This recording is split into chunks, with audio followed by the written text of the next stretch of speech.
दोस्तों ये world war 1 की घटना है जो आपको हैरान करके रख देगी। बात है 15 फरवरी 1917 की। ओक्लाहोमा सिटी टाइम्स ने पोलैंड के पूर्वी मोर्चे से भेजे गए एक संदेश को रिपोर्ट किया जहां रूसी और जर्मन सेना के बीच लड़ाई चल रही थी, लेकिन इसी जगह पर एक भेड़ियों का झुंड रहता था। जब दोनों सेनाओं के बीच लड़ाई शुरू हुई तो गोलीबारी में कुछ भेड़िए घायल हो गए और भेड़ियों के इस झुंड ने सैनिकों पर हमला करना शुरू कर दिया। इस संदेश में भेड़ियों के उस झुंड को बहुत ताकतवर और शातिर बताया। लिखा गया था कि भेड़ियों का ये झुंड या तो सोते हुए सैनिकों पर हमला करता है या फिर आराम कर रहे सैनिकों पर झुंड में हमला करता है। अब दोस्तों शुरू में सैनिकों ने इन भेड़ियों पर ज़्यादा ध्यान नहीं दिया, लेकिन कुछ ही दिनों में भेड़ियों के हमले इतने ज़्यादा बढ़ गए कि दोनों ही सेनाओं ने आपस में लड़ना बंद किया और पहले भेड़ियों के साथ लड़ाई शुरू की। आपको ये बात जानकर हैरानी होगी कि भेड़ियों के साथ हुई इस लड़ाई में दोनों ही तरफ के सैनिक शामिल थे। खैर आखिरकार सैनिकों ने भेड़ियों के इस झुंड को वहां से भगा दिया। अब दोस्तों इस घटना से ये पता चलता है कि वैश्विक संघर्ष के बीच भी लोग पहले अपनी प्रजाति का पक्ष लेते हैं। इस वीडियो में आज आप कुछ ऐसे ही एनिमल्स अटैक की घटनाओं के बारे में जानोगे जो वाकई आपके होश उड़ा के रख देगी। दोस्तों ये दिसंबर 2005 की बात है। सैन फ्रांसिस्को के एक चिड़ियाघर में तात्याना नामक एक बाघ को लाया गया। तात्याना एक मादा साइबेरियन बाघ थी। इसको यहाँ पर इसलिए लाया गया था ताकि 14 साल का बाघ टोनी उसका साथी बन सके। अब वैसे तो तात्याना ने कभी भी किसी आदमी पर हमला नहीं किया था, लेकिन 22 दिसंबर 2006 को तात्याना का पहला हमला सामने आया। दरअसल लोरी कोमेजॉन नाम की एक महिला तात्याना को बाड़े की ग्रिल से भोजन खिला रही थी। इसी दौरान तात्याना ने अपने पंजों से लोरी का हाथ खींच लिया और उसे काट लिया। इस हमले में लोरी के हाथ को बहुत नुकसान पहुंचा और बाद में इनको काफ़ी सारी सर्जरी भी करवानी पड़ी। खैर दोस्तों बाद में चिड़ियाघर में और सुरक्षा बढ़ाई गई और इसे फिर से खोला गया, लेकिन दिसंबर 2007 को तात्याना का दूसरा घातक हमला सामने आया जिसमें एक लड़के की जान चली गई और उसके साथ तात्याना भी मारी गई। दरअसल 25 दिसंबर की शाम को इस चिड़ियाघर में 3 लड़के आते हैं। नाम थे कार्लोस सूसा और 2 भाई अमृतपाल और कुलबीर। तीनों ही लड़के जैसे ही चिड़ियाघर में आए इनको तात्याना अपने बाड़े में घूमती हुई नजर आई। अब वैसे तो तात्याना काफ़ी शांत बाघिन थी, लेकिन तीनों ही लड़कों ने तात्याना को छेड़ना शुरू कर दिया। इन लड़कों के पास जो भी सामान था वो उन्होंने तात्याना पर फेंकना शुरू किया। अब दोस्तों वैसे तो तात्याना और तीनों लड़कों के बीच में 12.5 फीट ऊंची एक दीवार थी, इसीलिए लड़कों को लगा कि बाघ हमारा क्या ही बिगाड़ लेगी। लेकिन ये बाघ काफ़ी शातिर और चालाक थी।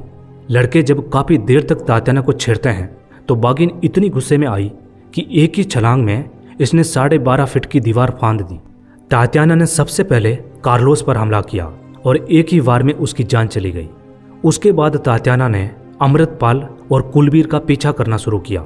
खैर ये दोनों बचने में कामयाब रहे और उसके बाद पुलिस को फ़ोन किया गया। जब वहाँ पर पुलिस पहुँचती है तो तात्याना कुलबीर पर हमला करने की फिराक में थी, लेकिन पुलिस ने सबसे पहले तात्याना का ध्यान भटकाया और उसे गोली मार दी, जिसमें तात्याना वहीं पर मारी गई।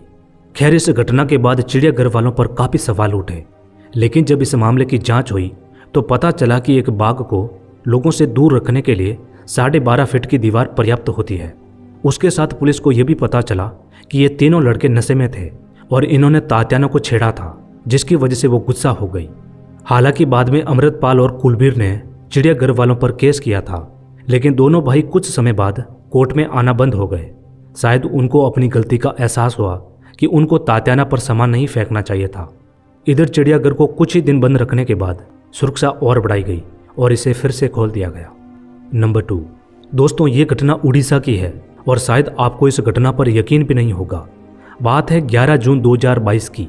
उड़ीसा के मयूरभंज जिले में माया मुर्मू नाम की एक महिला सुबह रायपाल गांव में एक ट्यूबवेल से पानी भर रही थी, लेकिन तभी मुर्मू पर दलमा वन्य जीव अभयारण्य से भटक कर आए एक जंगली हाथी ने हमला कर दिया।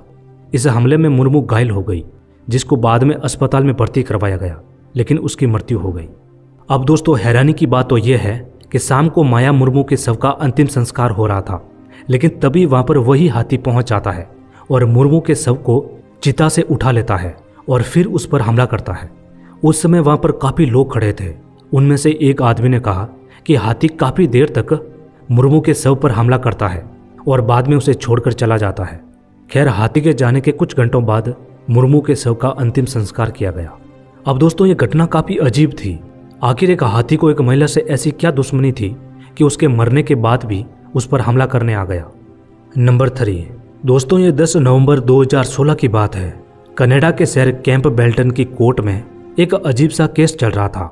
ये केस जीन क्लाउड सवाई नाम के एक व्यक्ति पर था।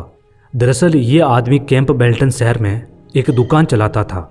इसके पास बहुत सारे पालतू जानवर थे, जिसमें एक पाइथन भी शामिल था। अगस्त 2013 की बात है। सवाई के घर पर 2 बच्चे रहने के लिए आए। नाम थे नोवा बोर्थे और कॉनोर बोर्थे। जब एक रात ये दोनों बच्चे अपने कमरे में सो रहे थे तो रात में सवाई के पालतू पाइथन ने इन बच्चों पर हमला कर दिया और इनकी जान ले ली। दरअसल दोस्तों, बच्चे जिस कमरे में सो रहे थे वो दूसरी मंजिल पर था, लेकिन तीसरी मंजिल पर पाइथन का पिंजरा था। अब वैसे तो पाइथन के पिंजरे को लॉक लगा हुआ था, लेकिन उस पिंजरे में एक 10 सेंटीमीटर चौड़ा पाइप लगा था और उसी पाइप से वो पाइथन बाहर आ जाता है और बच्चों के कमरे में जाकर इनका गला घोंट देता है। खैर, जब सुबह इस बात का पता चला तो पाइथन को मार दिया गया और लापरवाही बरतने के जुर्म में सवाई को पकड़ लिया गया। नवंबर 2016 में कोर्ट में इसी केस की सुनवाई हो रही थी। पुलिस ने कहा कि जब हमने पाइथन की जांच की तो पता चला कि वो पाइथन काफ़ी दिनों से भूखा था और इसीलिए उसने बच्चों पर हमला किया।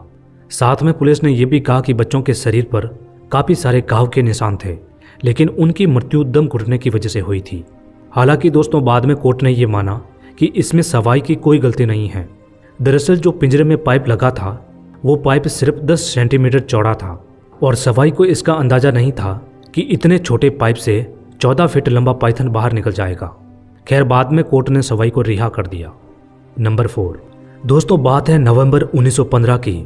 जापान के होक्काइडो राज्य के पश्चिमी तट से 18 मील दूर एक छोटा सा गांव है। नाम है सुकेबेत्सुसावा। 9 नवंबर 1915 की बात है। एक बुरा भालू इस गांव में घुस गया और एक गोदाम में जाकर मक्का खाने लगा। जब गांव वालों को भूरे भालू के बारे में पता चला तो उन्होंने भालू को पीटना शुरू किया और वहां से उसे भगा दिया। अब इधर गांव वालों को लगा कि शायद उन्होंने भालू को भगा दिया और अब वो वापस नहीं आएगा। लेकिन दोस्तों, वो भालू अब आगे कुछ ऐसा करने वाला था जो जापान के इतिहास में कभी नहीं हुआ। दरअसल 9 दिसंबर 1915 को वही भालू एक घर में घुस गया जहां पर एक दादी और पोती सो रही थी। भालू ने पहले दादी पर हमला किया और उसकी जान ले ली और उसके बाद मियूकी नाम की एक बच्ची को उठाकर जंगल में ले गया। जब गांव वालों को इसके बारे में पता चला तो उन्होंने पूरे जंगल में भालू को ढूंढना शुरू किया, लेकिन भालू कहीं नहीं मिला। अब दोस्तों, दूसरे दिन उस भालू ने फिर एक घर पर हमला किया और एक आदमी को उठाकर जंगल में ले गया। इन सभी घटनाओं से गांव वाले काफी डर गए। उन्हें कुछ भी नहीं समझ आ रहा था कि आखिर वो भालू का क्या इलाज करे। हैरानी की बात तो यह है दोस्तों कि वो भालू करीब 5 दिनों तक इसी तरह गांव वालों पर हमला करता रहा और करीब 7 लोगों की जान ले ली। खैर, आखिरकार 14 दिसंबर को यामामोटो नाम का एक शिकारी उस भालू का शिकार कर देता है। बाद में यह पता चला कि भालू का वजन 340 किलो है और वो करीब 9 फीट लंबा था।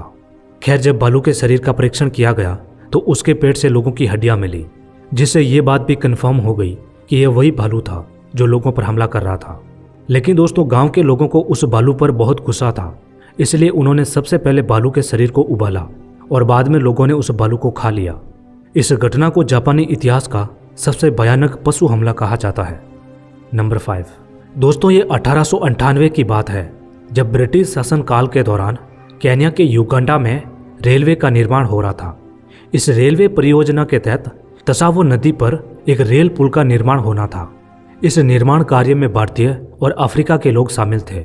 लेकिन जब मार्च 1898 में निर्माण कार्य शुरू हुआ, उसी समय 2 नर शेरों ने काम कर रहे लोगों पर हमला करना शुरू कर दिया। ये शेर रात में शिविरों में घुसकर लोगों को घसीटकर जंगल में ले जाते और उन्हें मार देते। दोस्तों, कहा जाता है कि ये शेर इतने निडर थे कि बाड़ों और अलाव के बावजूद भी वो लोगों पर हमला करते थे। इन घटनाओं ने उस क्षेत्र में दहशत फैला दी और कई लोग वहाँ जो काम कर रहे थे उन्होंने काम छोड़ दिया, जिसकी वजह से पुल का निर्माण भी रुक गया।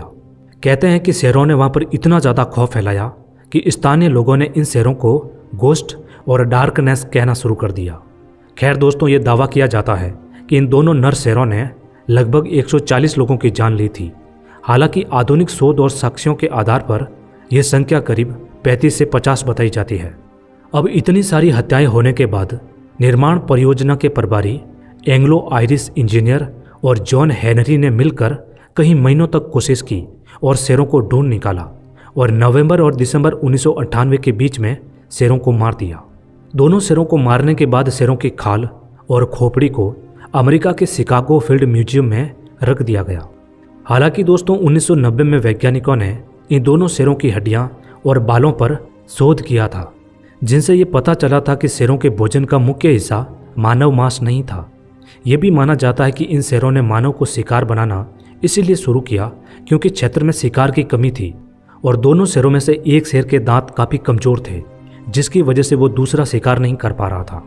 मानव भक्षी शेरों की इस घटना ने पूरी दुनिया को हैरान कर दिया। ये कहानी कई किताबों, डॉक्यूमेंट्री और फिल्मों का आधार बनी। 1996 में Hollywood film the ghost and the darkness इसी घटना पर बनी थी। उम्मीद है दोस्तों वीडियो आपको अच्छा लगा होगा। यदि वीडियो पसंद आया हो तो वीडियो को लाइक और चैनल को सब्सक्राइब जरूर कर देना। मिलते हैं अगले वीडियो में।